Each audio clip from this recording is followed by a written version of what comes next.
Vaishnavi recording studio अखतवारा।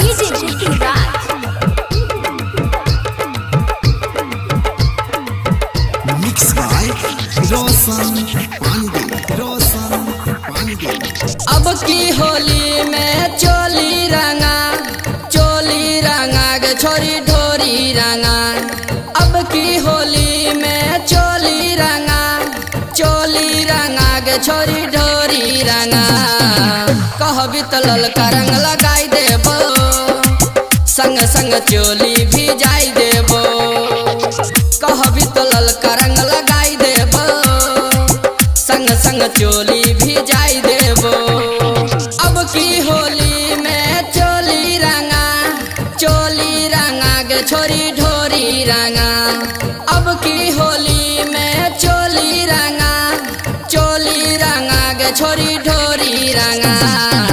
कहबी तो ललका रंग लगाई देबो, संग संग चोली भी जाई देबो।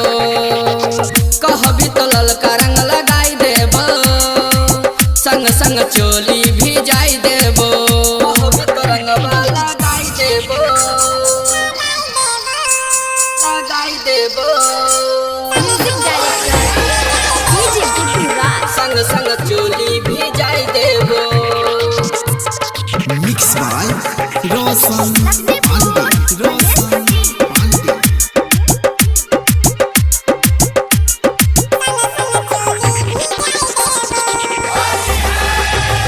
साल भर के बाद आबै छै होली, किया तू एतराबै छी?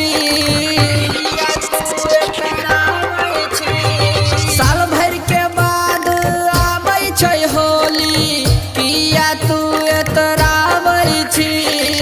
लागल जंग सुन सब छूट जेतौ, जखन हमर मोबिल जेतौ। आबे ना हमर पिचकारी भरल गे बाल्टीन भरल। कहबी तो रंगवा लगाई देबो, संग संग चोली रंगाई देबो। कहबी तो रंगवा लगाई देबो, संग संग चोली भी जाई देबो। कहबी तो रंगवा लगाई देबो, लगाई देबो।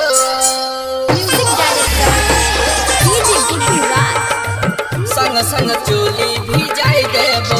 Mix by Roshan Pandey.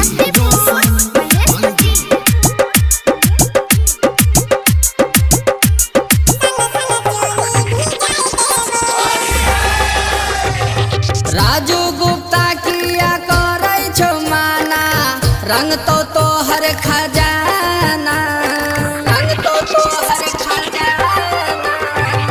राजू गुप्ता किया करै छौ माना, रंग तो तोहर खजाना।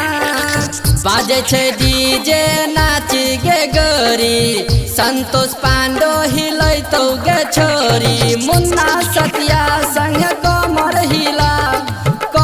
हिला गए ठुमका लगा। कहबी तो ललका रंग लगाई देबो, संग संग चोली भी जाई देबो। कहबी तो ललका रंग लगाई देबो, संग संग चोली भी जाई देबो। Vaishnavi recording studio अखतवारा।